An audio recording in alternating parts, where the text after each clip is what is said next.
Hello students, let's start with what we are going to learn today.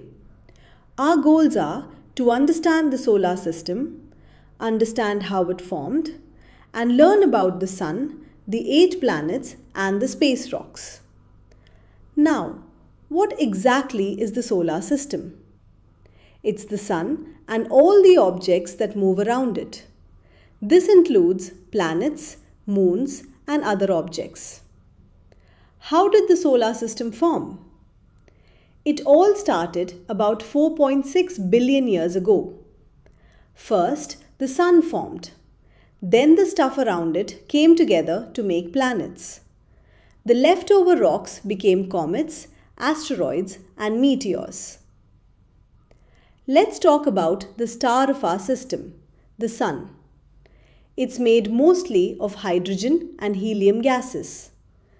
The Sun is super important because it gives Earth the energy that makes life possible. All 8 planets in our system orbit around the Sun. Moving on to planets. Let's start with Mercury. It's the closest planet to the Sun, which means it gets really hot.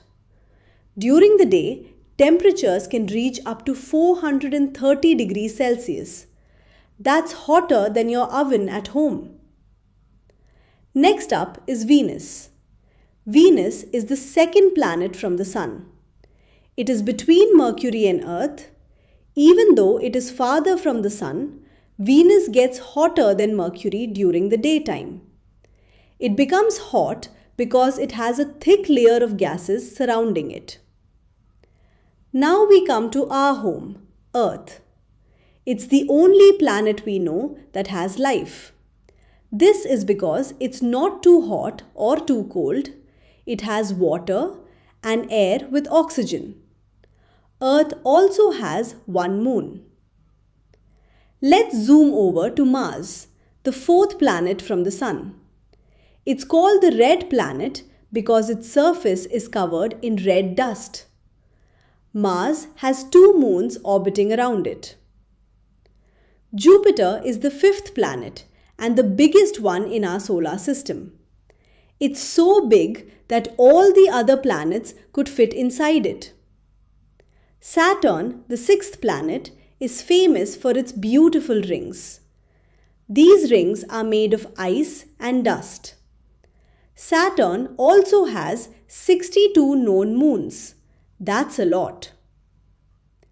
Uranus is the 7th planet from the Sun. It is a freezing cold planet and has 27 moons. Neptune is the 8th and farthest planet. It's about 30 times farther from the Sun than Earth. Beyond Neptune, we find dwarf planets, asteroids, and comets. Speaking about asteroids, these are big rocks that move around the Sun. They are covered in a layer of fine rock and dust called regolith. Asteroids often have craters or holes from bumping into other space objects.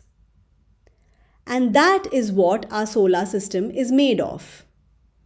Now let's focus on the Earth. Our planet is beautiful now, but it didn't always look like this.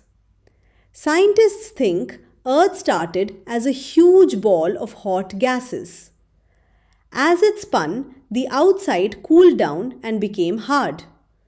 Even today, while the surface is solid, the inside is still hot and melty.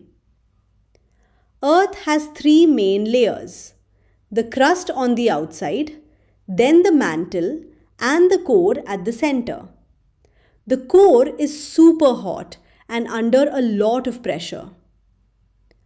Earth has 2 important movements.